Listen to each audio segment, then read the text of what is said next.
భారత శత్రువులని ప్రపంచం దృష్టికి తీసుకెళ్ళడం, వాళ్ళకి వాళ్ళ గుట్లన్నీ వివరించడం, వాళ్ళ వ్యవహారాల వెనకాల ఉన్న సూత్రధారుల వివరాలని ఎక్స్ప్లెయిన్ చేయడం, వాళ్ళ మీద ఆంక్షలు పెట్టి అంటే యుద్ధం ద్వారా నాశనం చేయడం, లేకపోతే బాంబింగ్ చేయడమో ప్రాణాలు తీయడం ద్వారానో తీవ్రవాదాన్ని అదుపు చేయలేం.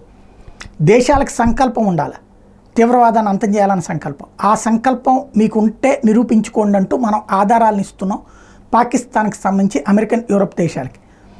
తద్వారా మీరు పాకిస్తాన్కి తీవ్రవాద సహాయం పెట్టండి, తీవ్రవాదుల బాధలు పడుతున్నటువంటి బాధిత దేశంగా దాన్ని చూపించద్దు. అదే అసలు దీనికి పుట్టినిల్లని ఎప్పటి నుంచినో చెప్తున్నాం. అమెరికాలో ట్విన్ టవర్స్ కూల్చినప్పటి నుంచి మాత్రం పాకిస్తాన్ని ట్రంప్ లాంటి వాడు కంట్రోల్ చేశాడు. కానీ బైడెన్ వచ్చాక పాకిస్తాన్ని మళ్ళీ ప్రోత్సహిస్తున్నాడు.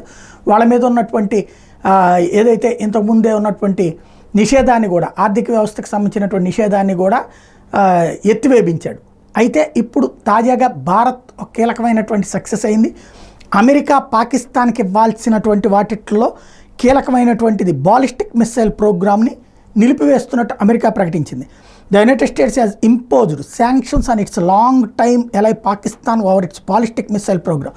The US slapped sanctions on 4 entities engaged in acquiring materials for Pakistan's ballistic missile project. According to a press statement by the US State Department, 3 entities belong to China and 1 to Belarus.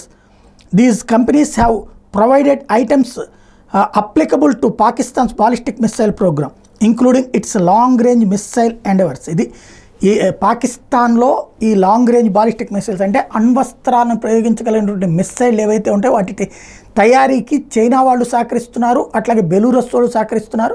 వాళ్ళ దేశాలకు సంబంధించిన కంపెనీలు కావాల్సిన material, రా మెటీరియల్ని పాకిస్తాన్కి అమ్ముతున్నాయి. ఇప్పుడు వాటి మీద అమెరికా నిషేధం ఇచ్చింది. తద్వారా భారత్ ఏ ఆధారాలు అయితే ఇచ్చిందో ఆధారాల మీద చర్యలు తీసుకుంది. భారత్ దౌత్యంలో సక్సెస్ అయింది. పాకిస్తాన్కి దౌత్య రక్షణ పరంగా దెబ్బైంది.